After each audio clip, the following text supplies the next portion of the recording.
What's up, everybody? In today's video, we're going to show you how to breathe a second life into that old dusty razor you have in your barn, your shed, or your garage is taking up space. Maybe your kid outgrew it. You want it to go faster. The range sucks. Yeah, we all know that. Maybe you want to modify it for yourself. Maybe you want to start a little community of razors in your neighborhood, but you don't know how. Here's how you do it. This is step one. Let's get into it.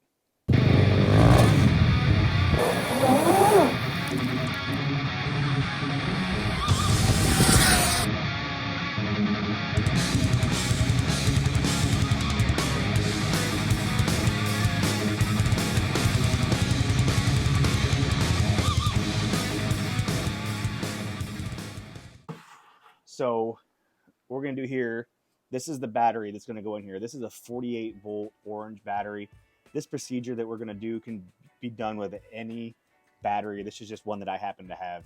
But I'm going to go over the process of how to install this battery without changing any of the other components. So let's get started. And for the sake of time, I just took this cover. This cover sits like this. I disassembled the bike for you guys. I'm sure you guys can figure it out. A couple bolts up here, one on the bottom. Take the cover off. That's what you get.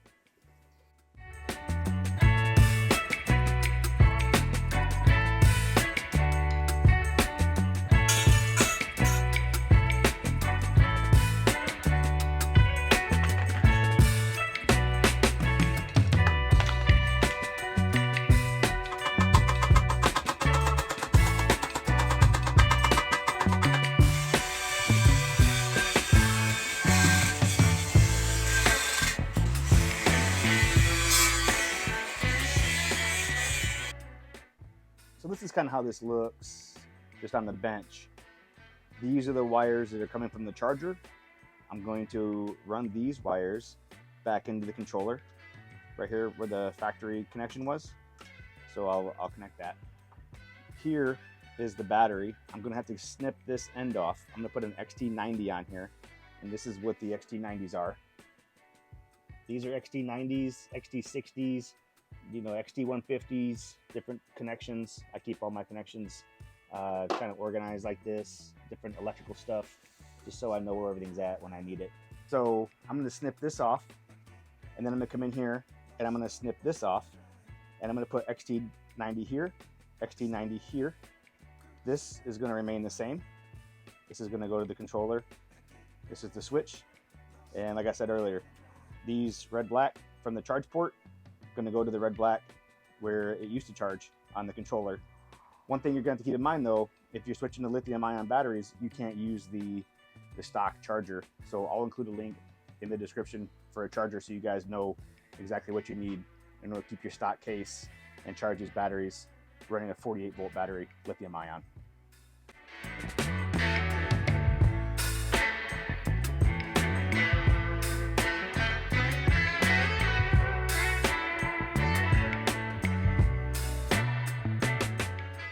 So in this case, one good thing is having a hot soldering iron. There's 1,000 different ways to do this. When you're doing this, I'm gonna put this male side on the switch side. But when you heat these up, it's good practice to keep these together like this, so that when you heat these pins up, it doesn't get the connection so hot that it will melt the plastic and these pins inside here can start to move. Okay, so whenever you're soldering these things, these get really hot. So it's always just good to keep them together. And then when you're done soldering, you can just pull them apart. The way I do it is I heat this cup up real hot. I get the cup really, really hot. And then I can just start feeding my solder in there, and I get a nice pool inside each of these bowls. And what I'll also do is I'll solder, or I tin the ends of these wires, get this hot again, and then just sink it in the hot solder and let it cool, and it's pretty much permanent at that point. And I clean my tip's kind of yucky looking. Clean that dude off. Get this solder real hot, or this line real hot. And I don't know if you guys can see that on your end. The way I do it is I get this connection really hot with my soldering iron, and then I like to feed my solder in through the top this way that gravity feeds the solder into the connection, and that can once it gets hot enough, you can just let it, it'll just flow, just let it roll. All right, perfect. Nice joint. You can see that. If you can see that in the camera, hopefully you can. But it's connected. When you're using these connections, keep in mind you have a positive and a negative side. Obviously, if you square side, the square side with the two 90-degree angles, that's going to be your positive side. These connections have a little positive and negative on there. Don't get these swapped, even though they're different shapes and they even have a positive and negative. I have switched the lines, so just be diligent about that. So I'm gonna come in here, I'm gonna fill these bowls up as best I can. All right, if you can see in there, see I got the solder sitting in the bowls. And what I'm gonna do is when I go to place my wires, I'm gonna heat that solder up again until it's almost like a clear yellow color. And then I'll know that the solder is ready for me to stick the tinned wires in there. And then I'll let it cool, take the heat away, and it'll be permanent. When you're soldering, it helps to have a nice soldering iron. This one I got on Amazon, it was like 60 bucks, but it goes up to like 3 million degrees. It'll melt just about anything, but it really helps to have a good tool in this case.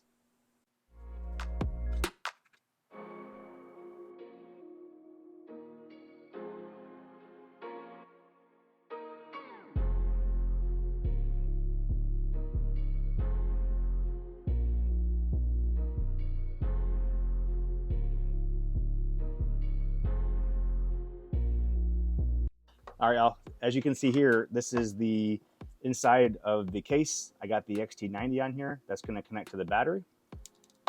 Just the way that the factory came, right? Just taking the place of that factory connection. I got the opposing side of the connection on the battery.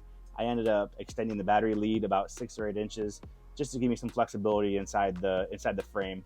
Just the way that it was just too short, so I added a little bit of length there. These two connections here are going to go to the controller. This is connected to the charge port. And we're also going to do a speed test for you guys. I'm about 190 pounds on a good day. Now after about 3 cheat days in a row and a case of Budweiser's, I'm about 195, 197 pounds. But if your kid weighs anywhere between, like mine, he's 60 pounds, this bike is going to pick up some speed for you guys. So you guys are going to find out in real time with me if this is going to work. I ended up running the charge port, the charge cables right to the controller. I ended up doing that because I don't plan on taking this bike apart again. If I do, it's probably going to have an upgraded ENC kit or an amperage battery, something like that. So once this is together, I plan on it staying together. Plugging the controller back in, really simple. Everything has its own connection. So motor connection there. Your throttle connection is going to be the one with the bunch of colors. That's your throttle. Plug that dude in. You're going to have 2 connections on here that go to your brakes. If you so choose, you can plug these brake lines into your controller. And what that's going to do is keep your throttle from moving your wheel. If you had the brakes applied, it's a safety switch, kind of a cutoff. You can either plug those in or not. It's up to you. Then here we're going to plug the switch in. And then last but not least, I usually always plug the battery in last. If you get a little pop on the battery, no big deal. Sometimes you get a little snap. Don't freak out. So that's that. We got the switch on here. Let's take a look up top and see if the light is lit as it should be. There it is. Let's see if we turn the switch off. If the light goes off, hopefully it does. There it goes, easy peasy. Turn that sucker back on. And then moment of truth, coming back down here. There it is. What I'm gonna do next for you guys is get the cases back on this thing. Again, make sure it charges, get a speed run, and a little update on everything I had to do. So as you can tell, it was pretty easy, y'all. Just a replacement of a connector, a 48-volt battery. Everything else is stock controller, stock motor, stock throttle. And you're gonna get probably 10 more miles per hour with this battery setup on this particular battery. Now, I wouldn't go over 48 volts on a stock system of 36 volts. So if you're doing this, keep it at 48 volts. And what I have here is some Gigante zip ties. I'm gonna put 2 on the battery, and then I'm gonna do 1 over the top of the controller.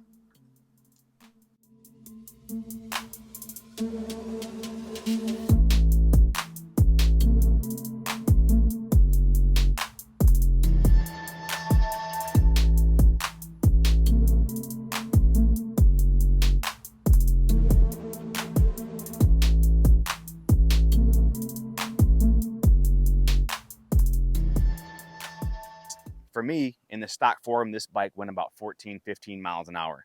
Once I did the battery upgrade, I got up to 21 miles an hour. I'll show you here on the screen.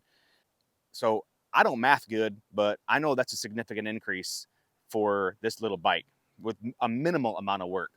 All right, guys. So that wraps up this one. I hope you found it informational, informative. I hope you learned something. If you have any questions, leave them in the comments.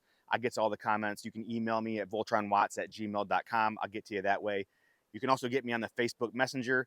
I'm always available on there for you guys if you need help or support in building these things, putting these things together, parts, where to get them, how to put them on. I have a pretty extensive library of Razor-specific content for you guys to check out, learn from, whatever, ask questions. But anyway, guys, have a great day. Bye. Bikini tour, and we're looking for 2 oil boys who can grease us up before each competition. You are in luck.